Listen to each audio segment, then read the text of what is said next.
मैं आपके भाई के बारे में जानना चाहूँगा। एक रील बड़ी वायरल थी आपकी, मैंने देखा, जिसमें आपने बताया कि आपके भाई ने एक मैसेज दिया था आपको जो कि बड़ा मोटिवेटिंग रहा। मैं चाहता हूँ आप बताएं दर्शकों को। एक्चुअली अब हम भाई बहनों में आपस में बड़ा लाइक रहता है कि हम साथ ही रहे हैं, बचपन से एक ही स्कूल में पढ़ाई करी है, ठीक है। तो ये रहा है कि हमारा हमेशा कोऑर्डिनेशन अच्छा रहा है।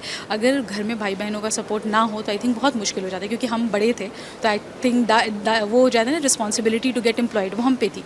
बट फिर भाई का ये था कि जैसे उसका बैचलर्स ख़त्म हुआ, उसने तुरंत IT सेक्टर में उसने जॉब ले ली एंड ही वाज लाइक मैं काम कर रहा हूँ, तुम जॉब छोड़ो, तुम पढ़ाई करो, तुम कर लोगी, बिकॉज उसे पता था कि मुझे कितना जुनून था UPSC का।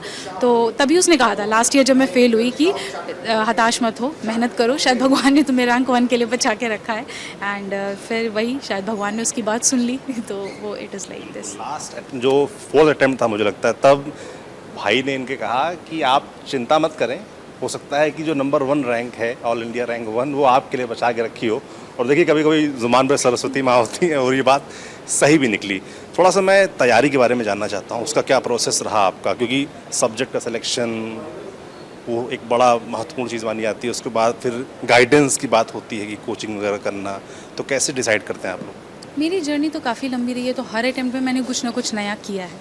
तो मैं ये एक डायरेक्ट चीज़ नहीं बता सकती कि आप पहली बार में ये कर लोगे और वर्क कर जाए, क्योंकि मैंने बहुत से हिट एंड ट्रायल्स किए। नहीं, मैंने तो पूरी की। फिर बायोकेमिस्ट्री था मेरा, तो वो सब्जेक्ट है नहीं ऑप्शनल की तरह, तो मैंने पॉलिटिकल साइंस और इंटरनेशनल रिलेशन को चूज़ किया था, बिकॉज वो मुझे लगा था कि आई थिंक मुझे इंटरेस्टिंग भी लगता था, GS पेपर से ओवरलैप भी था, और आई थिंक अपना एक सबसे इंपॉर्टेंट चीज़ जो होता है कि आप उस सब्जेक्ट के साथ कितना ज़्यादा टाइम स्पेंड कर सकते हो, तो वो सब पॉसिबिलिटीज़ को देखकर मैंने PSIR को ही ऑप्शन की तरह चूज़ किया था।